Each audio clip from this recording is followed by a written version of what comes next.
nanohub.org.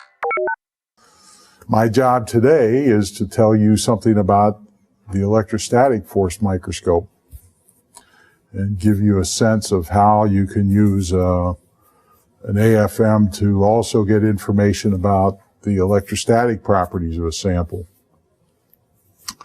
Before we launch into the electrostatic force microscope, I thought it might be useful to do a very brief review of some simple electrostatic facts that you've all learned in your introductory classes.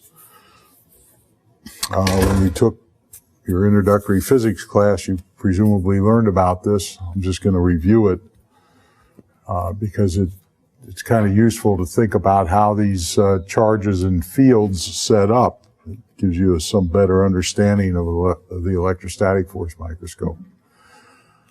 So the basic idea is if you have a metal plate, which I show a side view of, the metal plate is that long rectangle, and if you put charge on it, you dump a certain amount of charge plus Q onto it, that charge is said to produce an electric field, and the electric field moves away from positive charges by definition. So on either side of the plate, there's an electric field that permeates all space. And the electric field is pretty uniform. As you get close to the metal plate, for instance, the electric field is very uniform. As you start to move a distance away from the metal plate, non-uniformity set in, just due to the finite geometry of the problem. But close to the plate, the electric field is well approximated by those arrows. Now, it's a fair question to ask, what is the strength of the electric field when you charge up a macroscopic object? That calculation requires a little bit more advanced mathematics than the simple point charge that you're used to dealing with. But if you use, let's say, Gauss's law, you can very quickly show that for this problem, because of the high symmetry involved, the electric field is equal to the charge density sigma divided by 2 epsilon naught. So sigma is defined as the charge per unit area that's put on that plate, and that's a parameter that has to be experimentally measured. You either have to control the charge Q that you put on, or you have to be able to measure the electric field and then infer back to get the charge density sigma. Epsilon naught is this fundamental constant. It's the permittivity of vacuum of free space. And it's a constant that shows up when you write the force law between 2 point charges and the force in newtons. You have to have a proportionality constant in there, and that epsilon naught is part of that proportionality constant.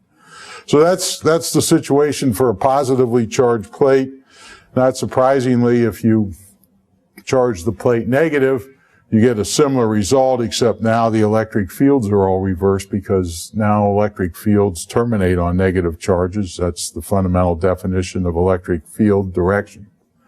Right? So you can have these two situations where these two plates are isolated in space, removed far from each other, and the electric fields that set up are as indicated. Of course, it's an interesting question. What happens when you move two plates so that they're parallel to one another, and one of the plates is positively charged, the other plate is negatively charged? So when you move these two plates so that they're separated by, let's say, a distance d apart, the electric fields inside the plates add. The electric fields outside the plates cancel. So to a very good approximation, the electric fields outside the plates sum to 0. The electric fields from the positive plate and the negative plate add up and produce a net electric field between the plates, which is just sigma divided by epsilon naught, because both plates are assumed to have the same area. Okay? They also assume they have the same charge. The only difference is the polarity of the charges are different. So this sets up the problem of a parallel plate capacitor, and it allows you to understand the electric fields inside parallel plate capacitor, and there are certain very simple results that are associated with this geometry. In particular, it's much easier to measure the voltage difference between the plates than it is to measure the electric field that sets up inside the plates. So this voltage difference, which I call capital V, it's also known as delta V in some of the textbooks you may have looked at. It's just a potential difference between the gray plate and the green plate in this parallel plate capacitor arrangement. That potential difference is defined as the electric field, the net electric field between the plates, times the distance d that the two plates are separated. And in terms of the charges that are on the plate, that potential difference V is just the charge divided by epsilon naught times the area of one plate divided by the separation d that exists. So it's a fair question to ask if you apply a certain voltage difference between the two plates. It's a fair question to ask how much charge is transferred to each plate. That turns out to be a very fundamental question, and it's often discussed in the context of parallel plates, but it's a general question that's useful to answer. So if you just have any two pieces of metal and you connect a battery between the two metal plates, or two pieces of metal, how much charge is actually transferred from the battery to each plate? For the case of the parallel plates, it's very easy to solve. If you measure the voltage that you apply, you know the area of the plates, you know the separation between them, then you can solve for the charge that the battery is going to put on each plate. But in general, what you need to do in order to calculate this charge transfer is you have to calculate what the capacitance of any two arbitrarily shaped pieces of metal are, one with respect to another. If you can calculate what the capacitance is of these two pieces of metal, then the charge that's transferred is defined as the ratio of Q over V. So you define C as the ratio of Q over V. If you can calculate C, which depends only on geometry, so C is a geometrical constant, you know what C is in advance and you know the voltage that you apply, then you can solve that simple equation to get the charge Q out.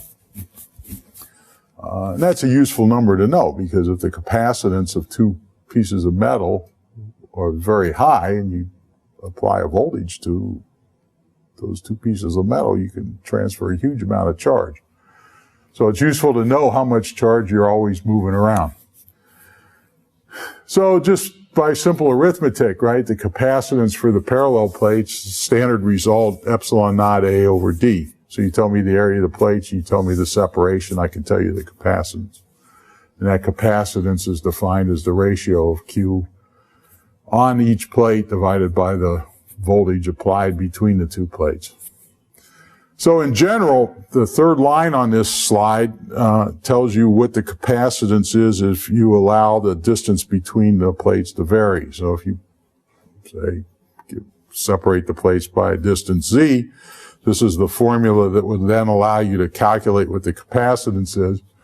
And it's useful to calculate the derivative of the capacitance with respect to Z. So I do that in the third line. And for the parallel plate geometry, it's very easy. It's a very easy calculation. So the change in capacitance with respect to Z turns out to be equal to epsilon naught A divided by the distance d squared that the two plates are separated one from another. Turns out there's a negative sign associated with that derivative.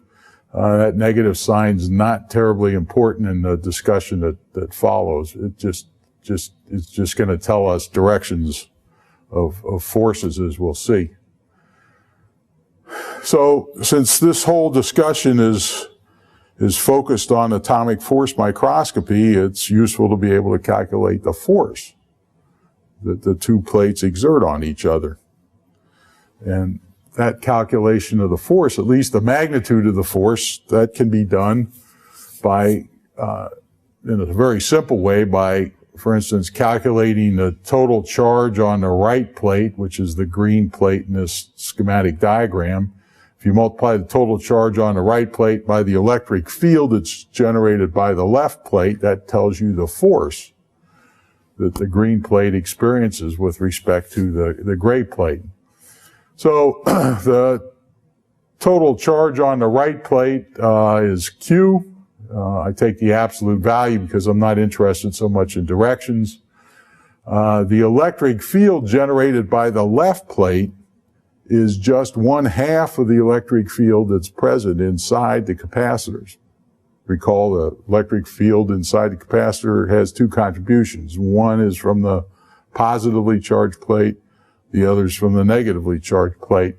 If we want to calculate the force between the plates, we just need the electric field produced by, in this case, the positively charged plate. So that's where that factor of 1/2 comes in. And when you do a little bit of arithmetic, you can convince yourself that the force between the plates is a geometrical constant, this epsilon naught A over D squared, times the voltage squared that you apply between the two plates. And the force is always attractive. That's the thing to remember. No matter what plate is charged positive, which plate is charged negative, if you apply a voltage between the plates, the force goes as the voltage squared. And that's a pretty good approximation as long as the plates are parallel to one another and they're close to each other. It doesn't really matter whether the plates are square or circular or triangular. Right? You just tell me what the area of the plates are and you make sure both plates have the same area. And if the separation between the plates is small compared to the lateral dimension of the plates, that's not a bad approximation for the attractive force. You can do better by doing a little bit more arithmetic, but I don't think for our purposes we need to worry about that. So that quantity in red, that epsilon naught A over D squared, that turns out to be just the derivative of the capacitance with respect to Z. I try to indicate that by color coding the equations. And so at the end of the day, in general, you can write the force between the plates is proportional to the voltage squared. The 1/2 comes about because you're just interested in the electric field produced by one of the plates. And this geometrical constant is basically the derivative of capacitance with respect to Z. And that's the fundamental equation that you use when you do electrostatic force microscopy. It was derived for a parallel plate capacitor, but if you have two metal objects with complicated geometry, and if you know how the capacitance between these objects changes as you vary the separation between them, so if you know DC, DZ, and then you tell me the voltage difference between the two chunks of metal, I can tell you using that formula what the force is. Okay? So again, the DC, DZ is going to be a negative number. That cancels the negative number in front of the 1/2, and the force is always attractive. So this suggests a very simple experiment, which maybe you've done in your introductory physics class, lab class, I don't know. But the simple experiment is to take a pan balance and make the two pans of the pan balance just flat metal plates. And if you connect a voltage source between one of the pans and a stationary plate, as I've got indicated in this little cartoon, right, there will be a force. There will be an attractive force that'll pull the pan towards the stationary plate. The amount of the force is just V squared over 2 times the partial of C with respect to Z. And of course, that force can then be balanced or counterbalanced by adding weights to the other pan on the pan balance. And so you can, just by adding weights to the right-hand pan, you can measure the force that's generated whenever you apply a voltage between the two plates. And this is a common way to verify this simple arithmetic that we've derived in these first two slides. So it's a real simple experiment, and it's often done in introductory physics courses to convince you that there is an attractive force. So that is the basis of electrostatic force microscopy. The other thing we have to talk a little bit about is something called a contact potential difference. Contact potential difference is a concept that comes about whenever you place two pieces of metal in close proximity to one another. So the simple model for a metal is a potential well that has many quantum states in it, and you can fill up those quantum states with electrons up until some maximum energy, which is referred to as the Fermi energy. So if I have two pieces of metal, let's say one piece of metal is red and the other piece of metal is blue, and the two metals are dissimilar, it's possible that the Fermi energies of these two metals are completely different, one with respect to another. In other words, one metal could have more electrons than the other, just because of the chemical makeup of the two metals. And so that's what I've tried to illustrate in panel A of this diagram. I've got two metal plates that are represented by these potential wells. The potential wells are filled up by electrons to keep things straight. We have red electrons and blue electrons. We have two different Fermi levels. One is the Fermi level of, let's say, the tip. So we'll pretend it's a tip in a plate instead of two plates. So one is the Fermi level of the tip. The other is the Fermi level of the substrate. There's no reason why those two Fermi levels should be equal to one another, a priori. If the two metals are disconnected, the zero of energy in this problem is referred to as the vacuum level, and that's this dashed line, horizontal line at the top of this energy diagram. It's referred to as E vacuum in this panel A, and that E vacuum tends to set the zero of energy in the problem. So whenever an electron is above E vacuum, it can be treated as a classical electron. It's got a mass, it's got a charge, Newton's laws apply.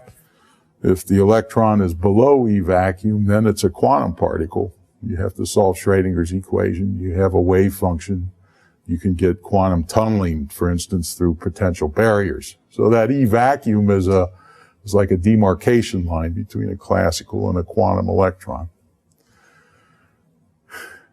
Now, why don't the electrons in a metal just jump out of the metal and spill onto a table? Because everybody knows electrons are negatively charged and opposite charges or like charges repel. So you would expect the electrons might just spill out of the metal, empty out onto the table, for instance. Why doesn't that happen? Well, the reason it doesn't happen is there's a barrier that holds the electrons into the metal, and that barrier is comprised of all these unfilled states that lie between the Fermi level and that energy level E vacuum. And the height of that barrier is often referred to as the work function of the metal. In this diagram, it's referred to as phi tip if you're looking at the red part of the diagram, or phi substrate if you're looking at the blue part of the diagram. And those two work functions are dissimilar. There's no reason to believe they should be the same. And those work functions are responsible for keeping the electrons confined in the metal piece. How big are the work functions? Depends on the metal. Right? Work functions tend to be 4.5 to 5.5 electron volts. So that sort of sets the energy scale for the problem. How big are the difference in work functions? The difference in work functions can be on the order of a couple tenths to maybe 0.5 volt, right? Depending again on the two metals that are involved. So that's the situation when there's no electrical connection between the two metals. What happens is this vacuum level for the two metals line up, one with respect to another. And there's actually a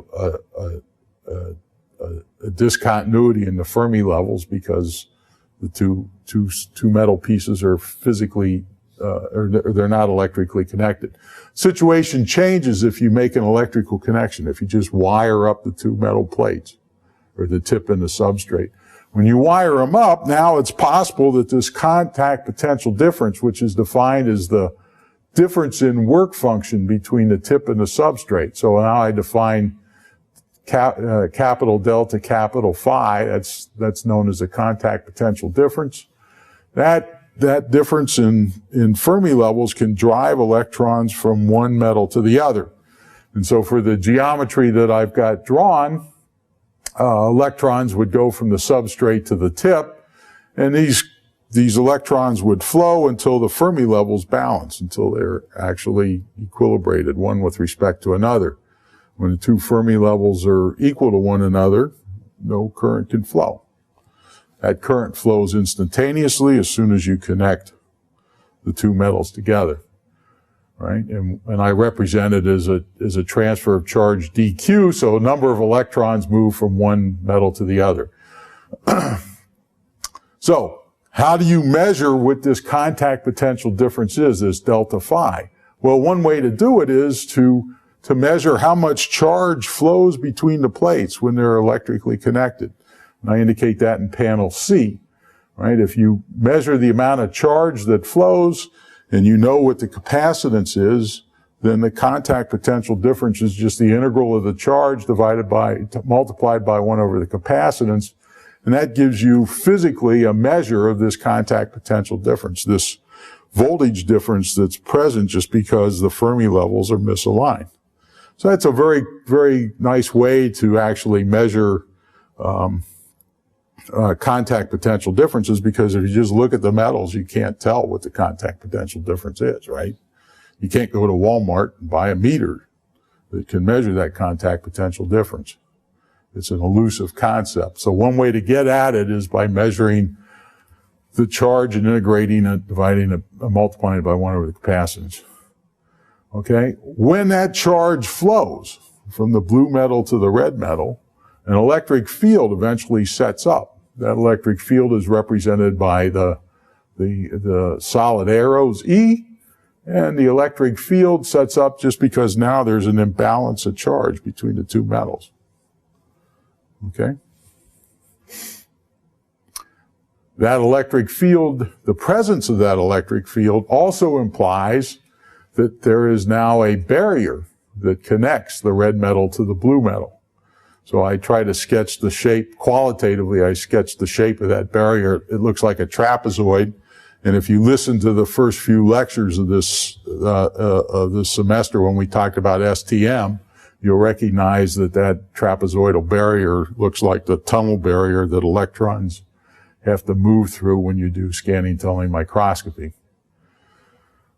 And then the last point I want to make is that this electric field that now exists between your two metals, that electric field can be nullified by just simply applying a bias voltage, as I've shown in panel D here. Now the bias voltage you have to connect the battery in the correct way to cancel out the electric field, but eventually if you put in the correct bias voltage such that the bias voltage is equal to minus the contact potential difference, then you return the situation back to the original case, except now the two metals are connected. They're electrically connected. That's the important difference. And by adjusting that bias voltage, and by adjusting both the polarity and the magnitude of the bias voltage, right, you can also get an estimate of what the contact potential difference is. So these ideas are also important when we're starting to measure electrostatic potentials that exist between, let's say, a tip and a metal surface. And I just wanted to try to walk you through this diagram and try to explain it, because this sort of background, I think, is important to understand what follows. So this concept of a contact potential difference is a very old problem. It goes back into the 1860s, and it was solved by Lord Kelvin. he pointed out that by measuring the current that flows when you connect two dissimilar metals, one with respect to another, if you measure the current that flows, you integrate that current over time, that tells you the total charge that's moved, and you divide that by the capacitance between the two, let's say in this case, two metal plates, then you've got an estimate of the contact potential difference. This is a measurement that could actually be done in the 1860s. It was improved on dramatically in 1932. William Zisman realized that you can make a much more accurate measurement of this contact potential difference if you vibrate one plate with respect to another with a piezo. So I indicate that here. And I also bring in the concept of a reference plate. So the reference plate is a plate in which everybody in the world agrees they know what the work function is. It's usually platinum, right? Some inert metal, platinum or gold.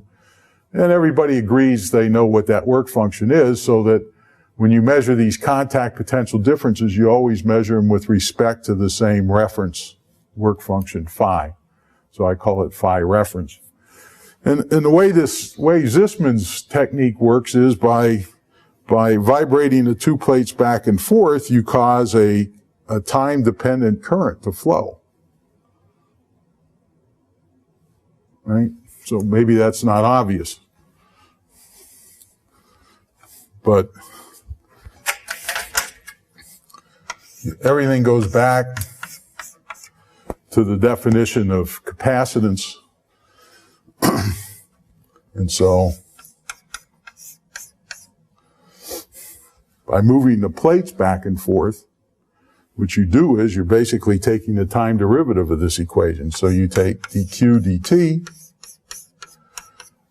right? The voltage is fixed, so you get dc dt times v. So dq dt is a current I. So just by physically moving these plates back and forth, you're changing the capacitance between the plates because you're changing the distance, the separation between them, and this capacitance depends on 1 over the distance. So it's a very clever way to turn a contact potential difference, which is fixed. V is fixed in this problem. It's a very clever way to turn that into a current at a specific frequency, omega.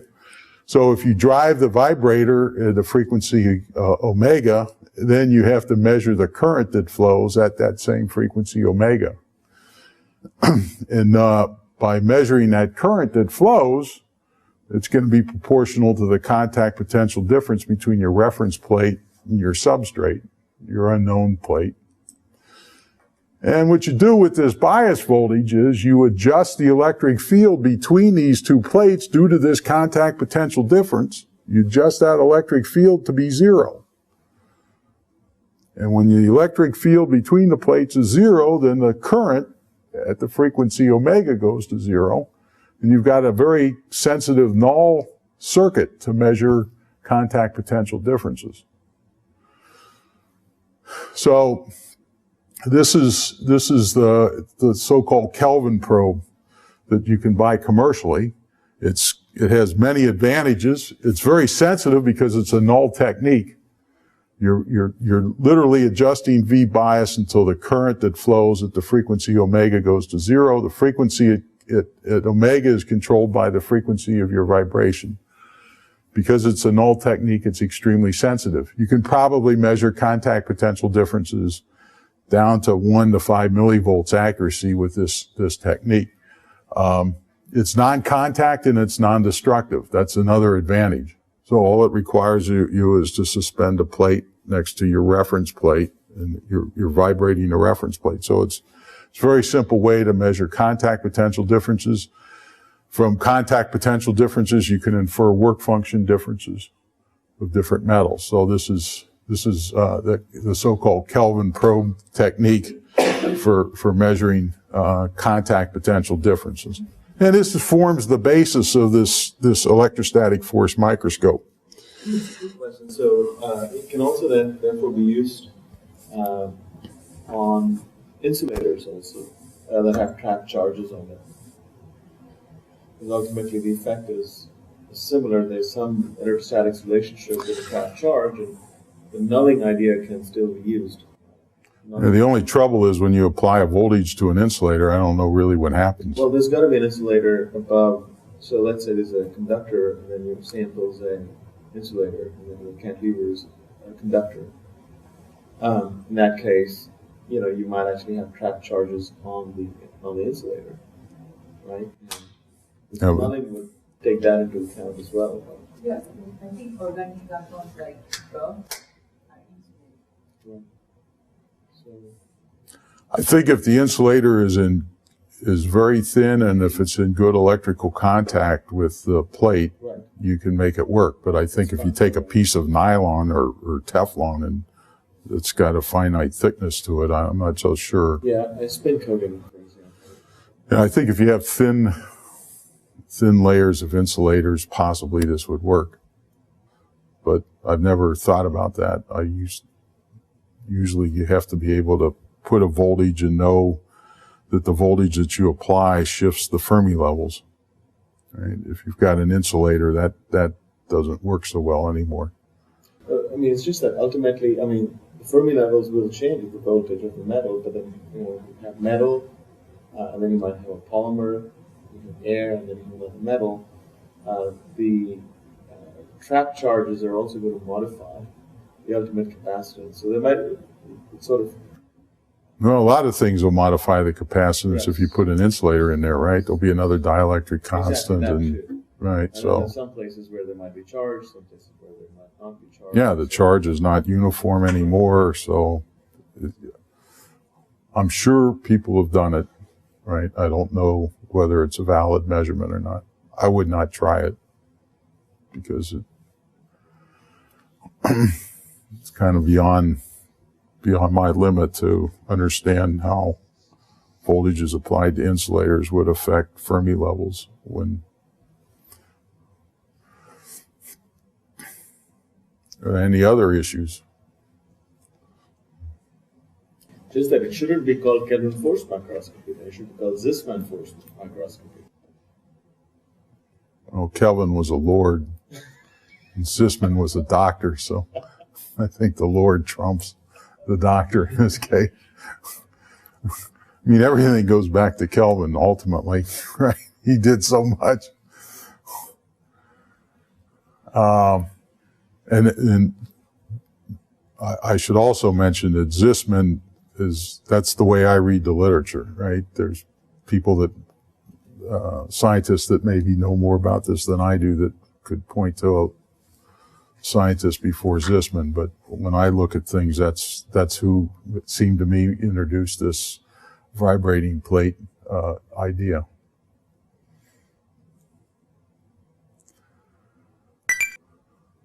Well, I think the next question is, can you apply these classical ideas, these concepts that go back 50, 60, 100 years, right? Can you apply those concepts to the atomic force microscope?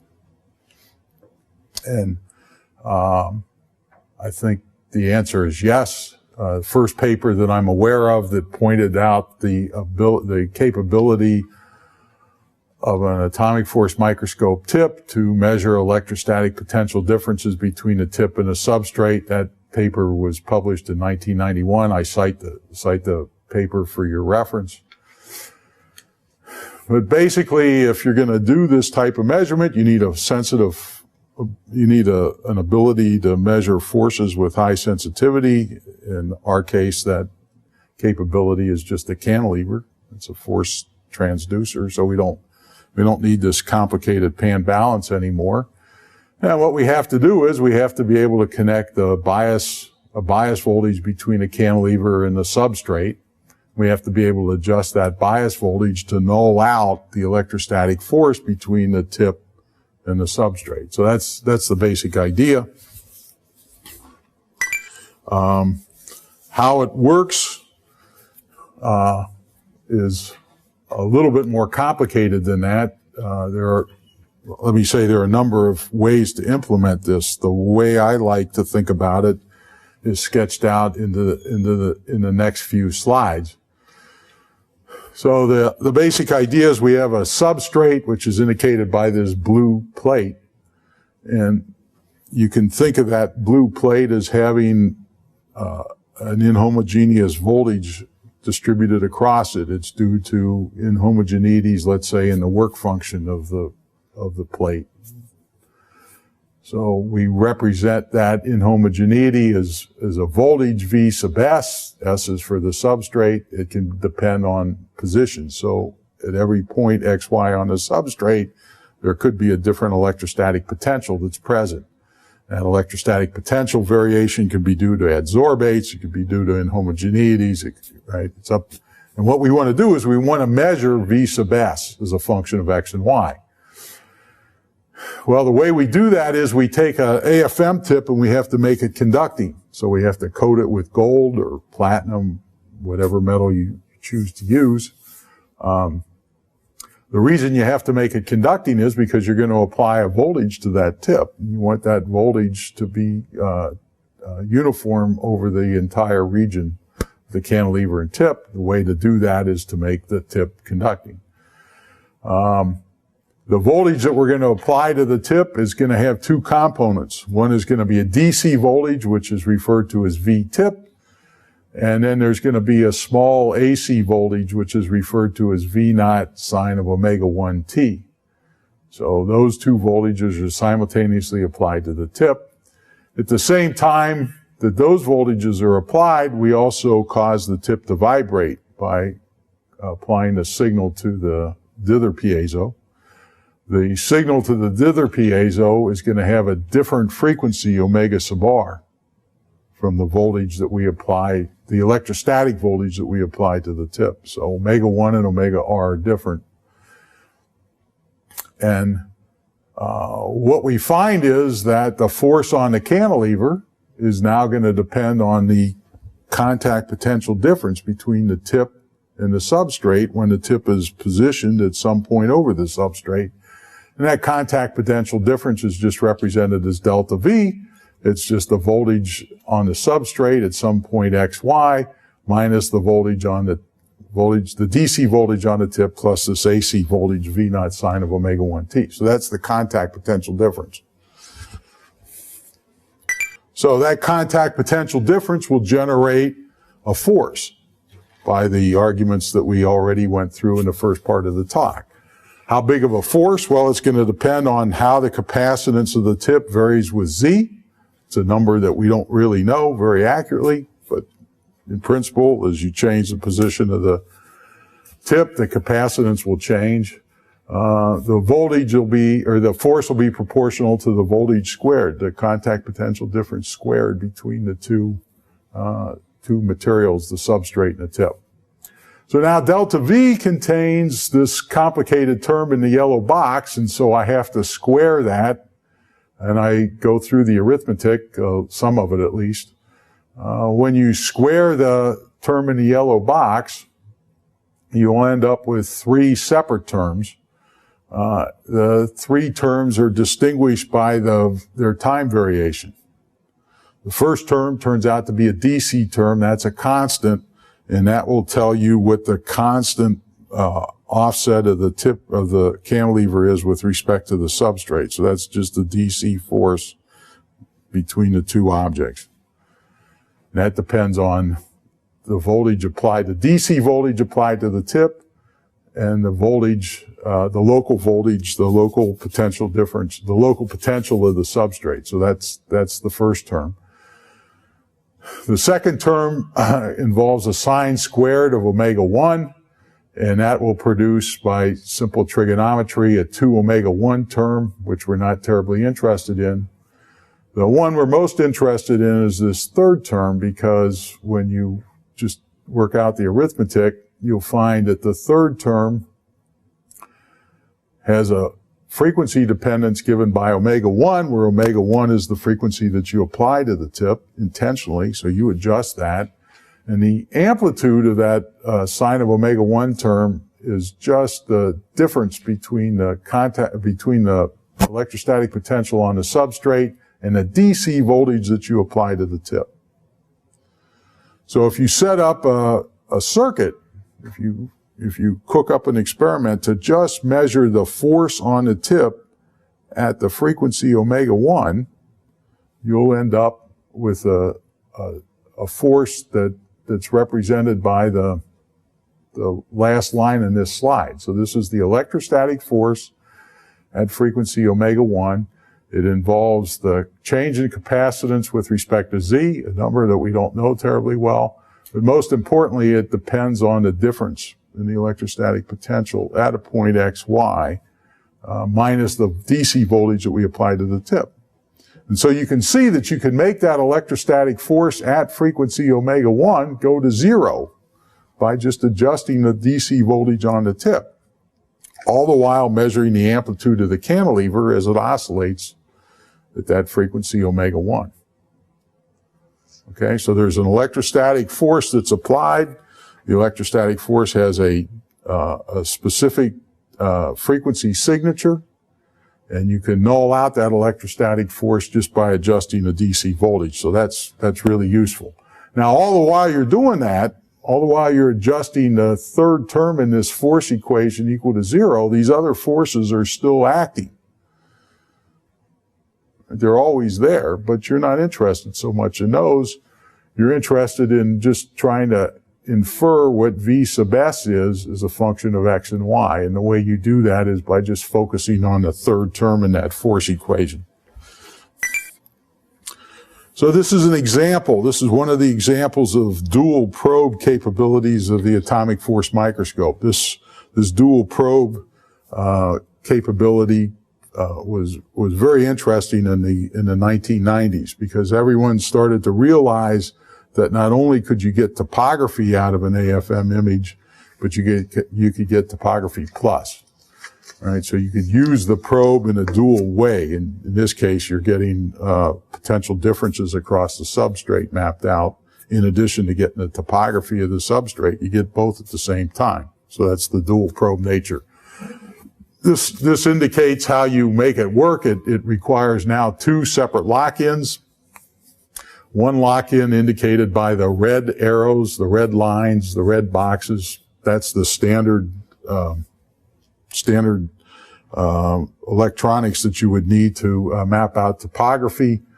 And then in addition, there's a electrostatic force component of the microscope. The electrostatic force component of the microscope takes an adjustable voltage, which is indicated in this diagram by V tip. It sums it. There's a summing amplifier that adds that DC voltage to this AC voltage, which causes the electrostatic voltage on the tip to oscillate with time, with frequency omega 1. Sums up those two voltages. It applies it to the tip, which is now conducting, right? And so the output by measuring the force between the tip and the substrate at frequency omega 1 using a separate lock-in, right? You can get the electrostatic potential as a function of X and Y across the substrate. So basically, the way this diagram is set up, you physically have to adjust the tip voltage as the tip scans over the substrate. All the while you're adjusting the tip voltage, you're trying to minimize the force that the tip experiences at this frequency omega 1. Of course, you can't do that. So what you have to do is you have to build a circuit that automatically adjusts that DC voltage.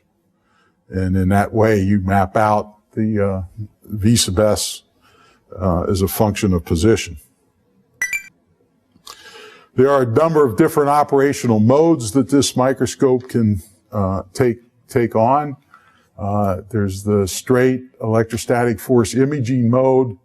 In this mode, the voltage on the tip is basically held constant, and you're essentially looking at the deflection of the cantilever as it scans over the substrate.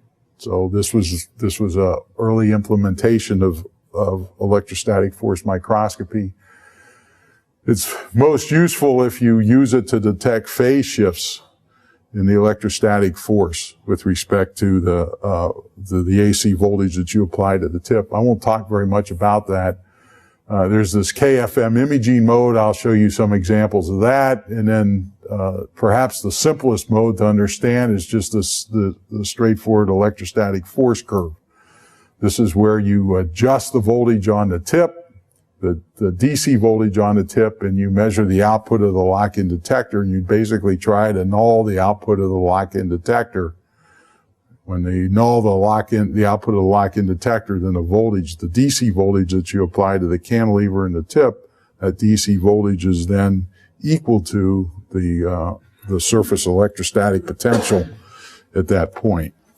So let me talk about that because it's probably the easiest to understand. This is a sequence of data curves that we collected a long time ago, actually. A student of mine, Steve Howe, worked all this stuff out for his thesis. He basically took a tip, coated it with gold, brought it close to a gold sample. And in this case, he biased the gold sample with respect to ground. Now, when the bias voltage of the gold sample was set to 0, he just ramped the DC voltage applied to the tip. And he measured the deflection of the cantilever as this bias voltage to the tip was ramped. When the bias voltage on the tip precisely cancels out the electrostatic potential of the gold surface where the tip is positioned, the electrostatic force goes to 0, and you can see that the leftmost curve on this diagram indicates for V sub S equal to 0 millivolts. You can see that there's a very distinct minimum in the electrostatic force of the cantilever, and that minimum occurs at about minus 110 millivolts in this example. So that minus 110 millivolts is then telling you that the electrostatic potential between the tip and the substrate at the point where the tip is positioned, the contact potential difference at that point is about a minus 110 millivolts. And then to prove everything is working properly, what you can do is you can bias the sample by a known amount by adjusting V sub S. And as you adjust the bias voltage on the sample by a known amount and repeat this measurement, sure enough, the electrostatic force curve shifts in the appropriate way. And eventually, if you put 110 millivolts on the sample, then the electrostatic force curve would be 0 at 0 tip voltage, because then there would be no electric field between the tip and the substrate. So this is a simple test that you can do to convince yourself that you understand the microscope is actually working. You can start to compare different materials now. Once you're convinced that everything is working as advertised, you can start to measure contact potential differences between two different materials. In this case, we looked at, this is a gallium arsenide substrate. The black rectangle in this picture is a gallium arsenide substrate. On top of that, we evaporated a very thin gold coating. We just positioned the tip over the gold. We positioned the tip over the gallium arsenide. We did these electrostatic force curves. You can see that there's clearly a difference in the 0 force potential in these two cases. And just by measuring the difference in the potentials you have to apply to the tip in order to null out this contact potential difference, you can infer that under these conditions of the experiment, there's about a 450 millivolt change in the work function between gold and gallium arsenide. So this is, again, just a real simple way, without scanning, just you can demonstrate very nicely that everything is working properly. Is it traditional to plot the AFM magnitude? Because if you sort of track the phasals and just make this is DC. This is a DC force. This is just trying to convince ourselves that it's working. Okay. But even so for zero crossing, it helps to have a signal that changes from negative to positive, doesn't it? Electronic circuit to detect it. Yeah, that comes in the next. That's when you start to apply the AC voltage. So this is just delta V squared. The force is proportional to delta V squared. It's just a DC voltage applied. It's very simple. Here we actually start to implement this AC voltage in this nulling technique where we automatically adjust the voltage on the tip to null out the electrostatic potential difference. So what we did is we created two gold films that are separated one from another by a trench. The insulating trench was just formed by a mask lithography process. The gold film on the left and the gold film on the right are electrically insulated one from another. So you can ground the gold film on the right, you can apply a potential to the gold film on the left, and then what you can start to do is you can start to implement this KFM imaging concept. And you can implement it by measuring the potential, or by measuring the force on the cantilever at the frequency omega 1 as you start to scan the tip across the substrate. And what we did here is we just changed the voltage applied to the left gold film by increments of 0.5 volt. And I think you can see that the electrostatic force image is now acquires an additional force that's related to the voltage that you apply between the right film and the left film. And so by simply changing that voltage in well-known increments, you can see how the image itself changes its shape. So what we're doing here is we're artificially introducing a contact potential difference between the tip and the substrate by an known amount, simply by applying a voltage V that we can control. All right. And so when the voltage is positive, you can see that the image looks high. When the contact potential difference between the tip and the substrate is negative, the image looks low, and you start to get a sense of the contact potential difference as it varies as a function of position across the substrate. We then implemented that idea to measure the charge on a nanometer cluster. And the idea is you can deposit, in this case we used a 20 nanometer gold cluster. Again, we put it on gallium arsenide substrate. Using the AFM in a normal mode of operation, you can image the shape of that cluster. You can convince yourself it's what you think it should be. That's the image on the left. At the same time, you can apply a bias voltage to the tip and you'll get an electrostatic image of the cluster. The electrostatic image of the cluster is the image on the right. And this image was taken in this instance when the tip voltage was at plus 670 millivolts. So that's a constant value. What we learned was that by just adjusting the voltage on the tip, right, you can make the electrostatic image disappear.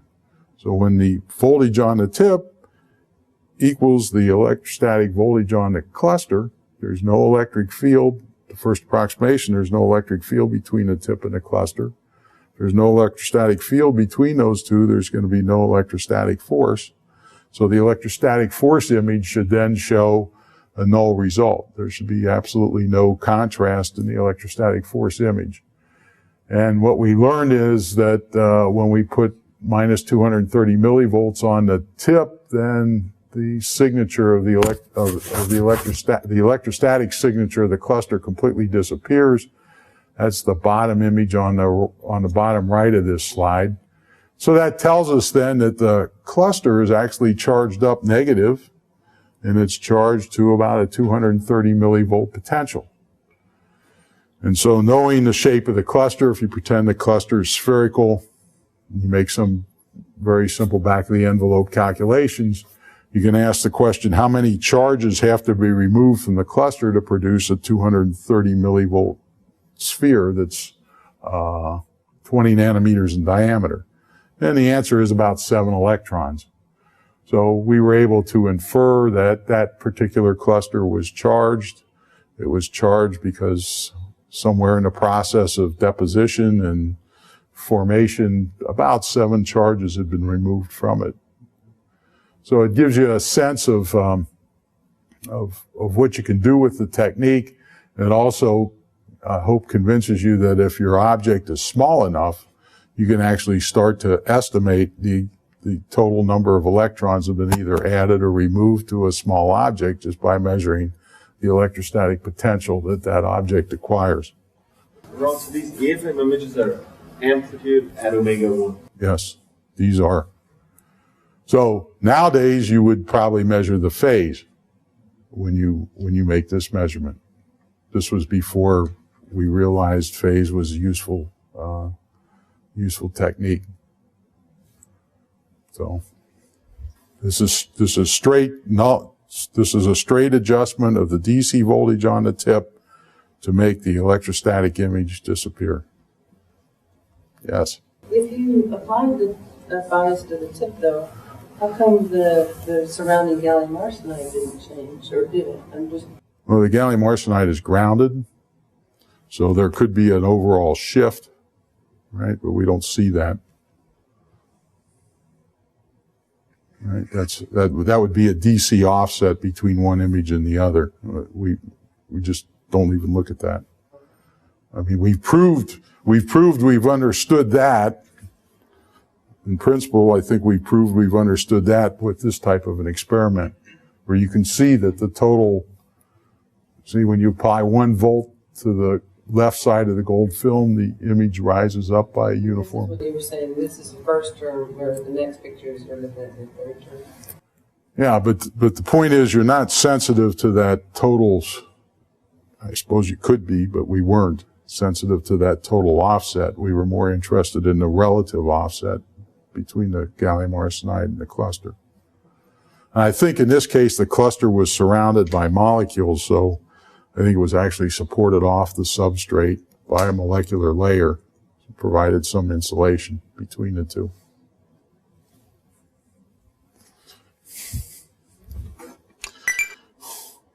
I guess just to point out that you can start to use this electrostatic force microscopy to understand electrical contacts to, let's say, nanowires. And so this is another example of an experiment that we did, where we took a multi-walled nanotube and we evaporated gold contact pads to both ends of the multi-wall nanotube, as we've got drawn in the upper right panel of this diagram. And once you've got electrical contact to this multi-wall nanotube, then you can apply a potential difference and you can start to study how current flows through the multi-wall nanotube. So in this particular experiment, what we did is we applied too much current through the multi-wall nanotube. The multi-wall nanotube exploded. It blew up, right? That's shown in the next slide, where on the left we show a topography image. You can see there's a break in the multi-wall nanotube. So now electrostatically, the left contact and the right contact are no longer in electrical contact with each other, because the multi-wall nanotube's got a break. So the argument is, if you then try to do an electrostatic force microscope image of that multi-wall nanotube, the multi-wall nanotube attached to the left contact should charge up to the potential that you apply to the left contact. So if you pretend that the right contact is at ground potential, and you apply a voltage to the left contact, then the multi-wall nanotube should acquire that potential of the contact pad. And when we did the electrostatic force microscope image, you could see that actually happening. You can see that there's a bright region that extends into the gap, which indicates that the multi-wall nanotube is acquiring the potential that we apply to the left contact. You can see an abrupt change in that electrostatic force as you go from as you go across the break in the multi-wall nanotube, and that's indicated by the green curve the green data points in this curve. If you go and just do an electrostatic force image between the two contact pads, you move far away from the multi-wall nanotube, you would expect roughly a linear drop in the electrostatic potential between the left and the right contacts. And that's what you see in the red, with the red data points. It looks like there's a linear drop in electrostatic potential as you go from the left to the right contact. So this again is a simple example of of how you can implement this electrostatic force microscope to gain information about, let's say, the connectivity of nanowires between electrical contacts. I just wanted to end the lecture by mentioning the limitations of the technique. No technique in AFM is perfect. There's always limitations. And in the case of electrostatic force microscopy, this is also the case. And the problem is that the cantilever couples to the substrate because there's a big capacitance between the flat cantilever and the substrate. Ideally, what you want to think about is you just want to think about the capacitance between the apex of the tip and the substrate. And you like to believe that dominates the electrostatic force image. But in reality, there's this big, large, flat cantilever, which is electrically conducting also, and the electrostatic voltage that you apply to the tip is also applied to the cantilever. So that causes a smearing out of the resolution of the electrostatic force microscope. And there's a nice paper published in 1998 which shows that if you take this this idea and apply it, the voltage that you need to apply to the tip to make the electrostatic force equal to zero, that voltage is now no longer equal to the contact potential difference, but it's a weighted sum, which I indicate in this green box, and the weighted sum is how the capacitance of the tip changes with respect to Z versus how the capacitance of the cantilever changes with respect to Z. So in this simple idea, you've got a tip, which let's say you represent as C1, and you've got a cantilever, which you represent as a capacitance C2. The DC voltage that you need to apply to null out the electrostatic force now depends on how the capacitance C1 changes with respect to Z, how the capacitance C2 changes with respect to Z, and it also depends on the change in the electrostatic potential, phi 1 and phi 2, that you're trying to measure. 2 different points on the substrate.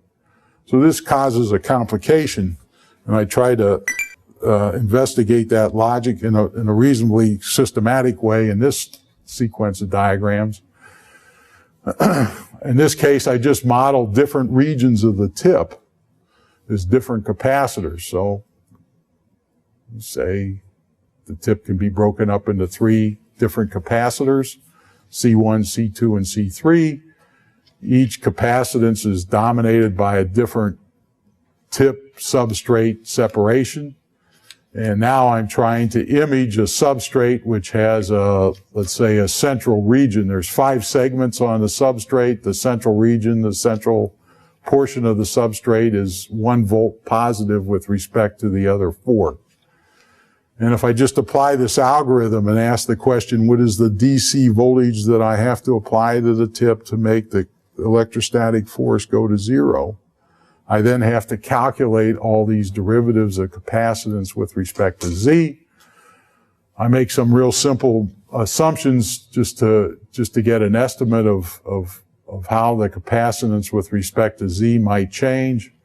And you put in some numbers, and what you find is that when, let's say, the apex of the tip is positioned over region 2 of the substrate, you would like to believe that your tip bias applied to the cantilever would be 0 volts in order to null out the electrostatic force between the tip and the substrate. But because of these convolution effects, it turns out the DC voltage is on the order of 0.17 volts.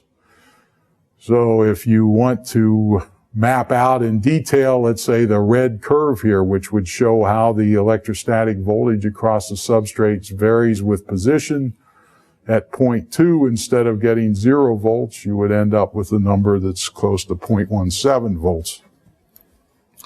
And I just do the thing again for another case. In this case, the tip is now located over the 1 volt region of the substrate.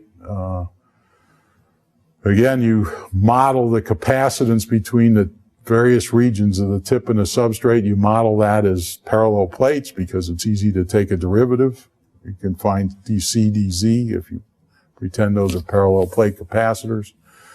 You can put in the numbers, and what you find is that instead of applying a DC voltage to your cantilever of 1 volt to null out the electrostatic potential, now you're applying you actually apply a voltage of 0.67 volts. 0.67 volts would then null out the electrostatic force. And so then you would conclude as experimentalists that the potential at that region of the substrate is 0.67 volts, when in reality it's 1. Okay, so you make a mistake. Right. So this is a real problem. I just completed right. You'd like to believe you're measuring the red curve, but in reality you're measuring the green curve, and there's a significant difference between the two. So you have to worry about all these effects to properly interpret the magnitude of the contact potential difference that your microscope is telling you that you're measuring.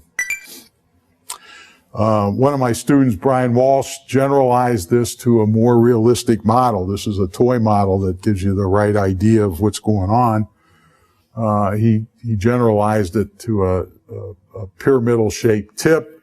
He broke the pyramidal shaped tip up into small segments, calculated the capacitance of these small segments with respect to a flat substrate. Flat substrate had a very simple potential difference, a potential profile applied. It had a voltage applied of 0.5 volts in a small square region located in the center of the substrate. And he then rastered this tip over that potential difference to see what was actually measured. So this is a more realistic estimate of the errors. So this is just a line scan shown by that dotted white curve across this region of the substrate.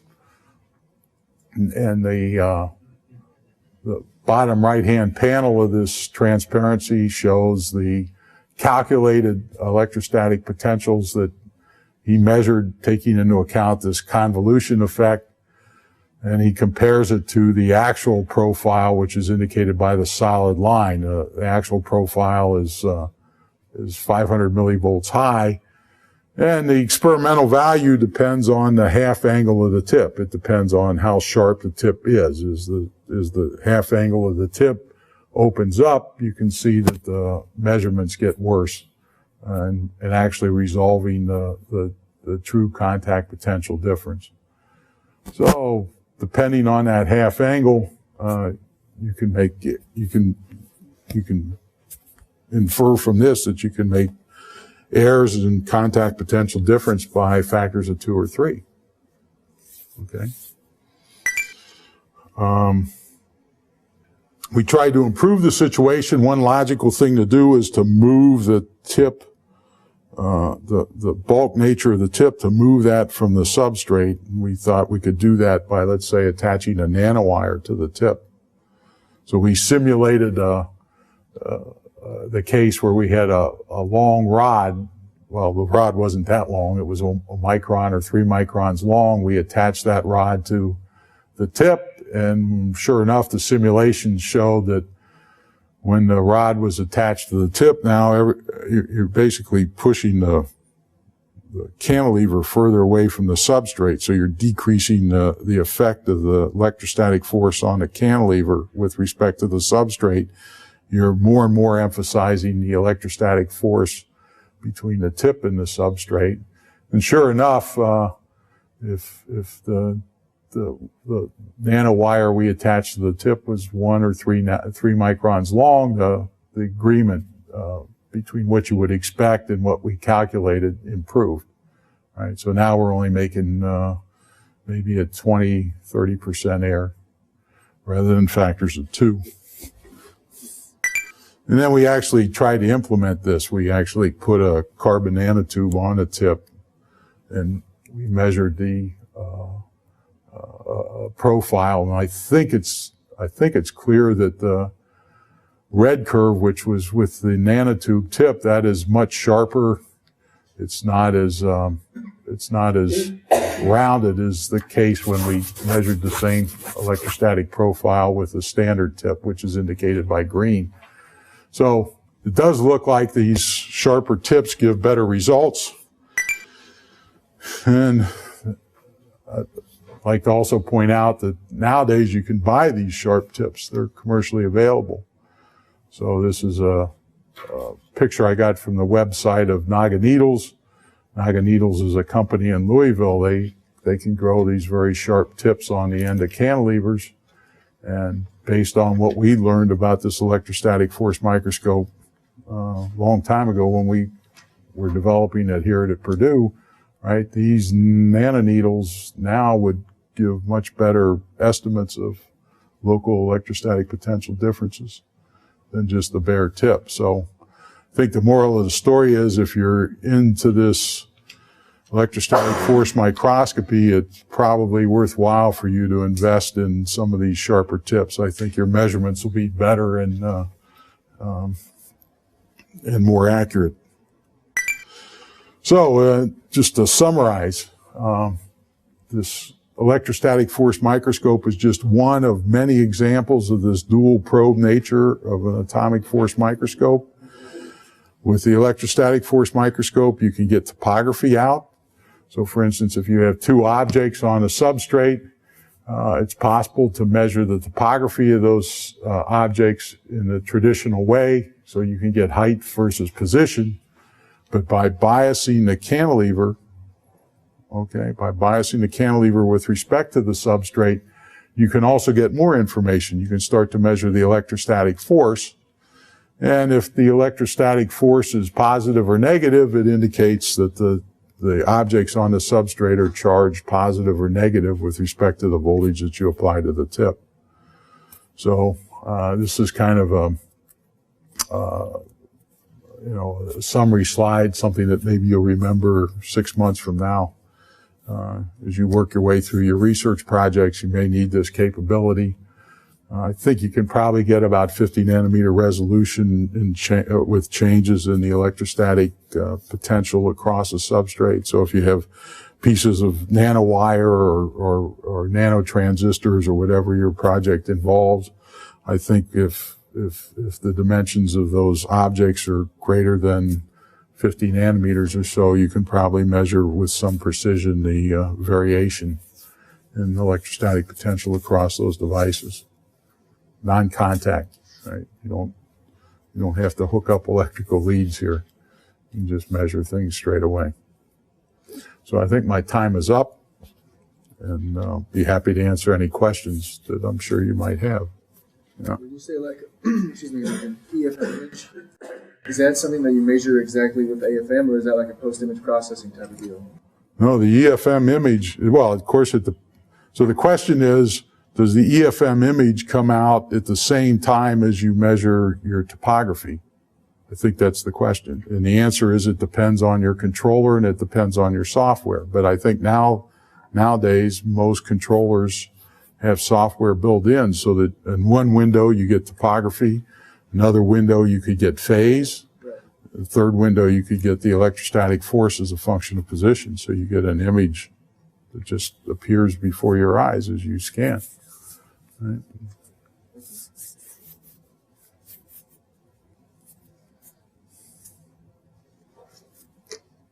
Okay. I just couldn't help but notice that, so if you go back to following up on the question of the EFM image, that what was plotted was, the amplitude at the omega-1 frequency, which is the AC fluctuation of the voltage applied. Two things. First of all, as you change the bias voltage, at a certain voltage, you find that you don't see the cluster anymore because it's in that channel. If one were implementing EFM as the scheme that you described, during the scan you would be changing the voltage, right? And then you would then plot. So that's slightly different from the image that you just showed, right? Yes, this was to show that you can cancel that. Well, this work was done 10 years ago, so we did not have the capability to adjust the DC voltage applied to the tip, right? You need another feedback loop, basically, to control the electrostatic. So if you controlled on the zero electrostatic force, you'd be constantly adjusting that DC bias, and you could record that as a function of position. The other thing I was going to say is that if you look at that expression for the electrostatic force that you had a DC term, omega 1 and 2 omega 1 term. By zeroing the omega 1 term, I hadn't noticed this before, you're also zeroing the DC term. So it actually does a dual purpose. It sort of gets rid of the I think you're right. drift that comes in. So it's that VSXY minus whatever term. Right. Whatever else is multiplied is just whatever multiplied. Right. He's right. That sets that term essentially to zero. Yeah, and which probably helps remove any topography artifacts that just come from the DC bias. Yeah. itself. No, you're right. I didn't appreciate that, but that's a good thing. It's clearly there.